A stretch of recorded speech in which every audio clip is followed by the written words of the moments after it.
La révolte de Spartacus, une lutte pour la liberté. En 73 AVCJ, Spartacus, un gladiateur thrace réduit en esclavage, fut envoyé à l'école de gladiateurs de Lentulus Batiatus à Capoue. Éprouvé par la brutalité des combats et la vie d'esclave, Spartacus rêvait de liberté. Animé par cet espoir, il organisa une évasion audacieuse avec environ 70 autres gladiateurs. Armés de simples outils de cuisine et d'épées volées, ces hommes parvinrent à s'échapper et à se réfugier sur le mont Vésuve. Leur fuite marqua le début de ce qui allait devenir la Troisième Guerre servile. Rapidement, des milliers d'autres esclaves fuyant leur maître rejoignirent Spartacus, gonflant ses rangs jusqu'à former une véritable armée de dizaines de milliers d'hommes.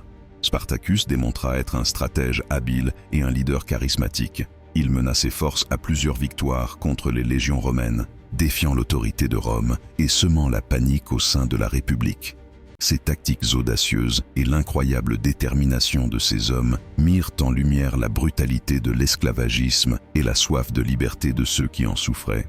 Malgré ses succès initiaux, la rébellion fut finalement écrasée en 71 à Vésieux, J.C., par les forces romaines, commandées par Marcus Licinius Crassus. Lors de la bataille finale dans le sud de l'Italie, Spartacus se battit courageusement, mais trouva la mort sur le champ de bataille.